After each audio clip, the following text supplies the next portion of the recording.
سلام لكم البيضات ديالي، كي دايرين؟ لاباس عليكم؟ كلشي مزيان؟ نتمنى ان شاء الله كاملين تكونوا بخير وعلى خير. اليوم البنات جيت نتكلم لكم على هذا الدواء هذا.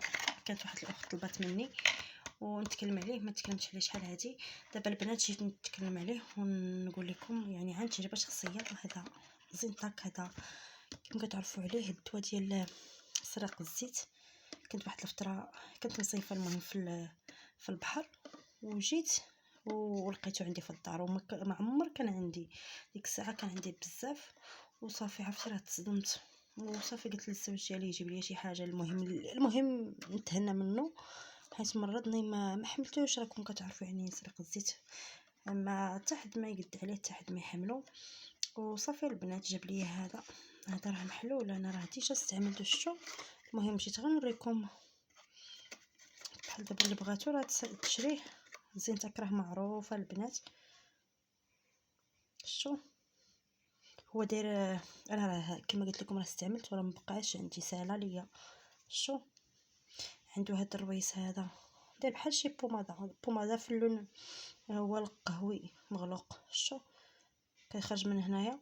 المهم كتنقي البلاكار ديالك والمسائل ديالك، وكديري في الحاشيه ديال البلاكار او اي بلاصه كان عندك فيها سرق الزيت، كدير غير بحال هكا. انا دابا ما غاديش نقيسو ليدي حيت راه واعر، يعني تجنبوا الاطفال الصغار وداك الشيء ما يقيسوش.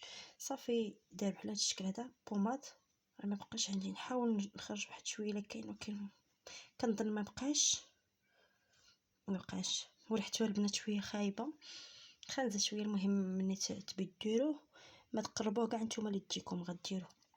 تخرجوا هاد البوماده تضغطوا عليها كتخرج من هنايا. صافي كديروه هكايا البلاصه اللي بغيتو ديروا، بلاكارات الفوق التحت كلشي البنات.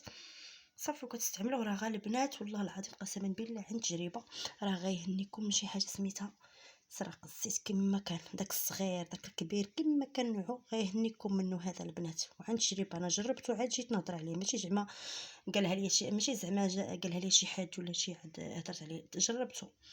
نتمنى البنات يعجبكم الفيديو. ما تنساوش ليا لايك الفيديو واشتركوا في القناه اللي مشتركينش، ودعمونا في القناه. ونتمنى ان شاء الله تكونوا كاملين بخير على خير. يلا بالسلامه عليكم البنات. وهي تصورت وهي نحاول نقربها لكم باش تشوفوها. راه معروف تقريبا داير شي 50 درهم على ما اظن. حنا عندنا وقيله 50 درهم داير، حيت انا مرضى اللي جابوا لي ما عرفتش بالضبط شحال، وقيله كنظن 50 درهم ولا ما وصلش. يلا السلام عليكم الطفيلات.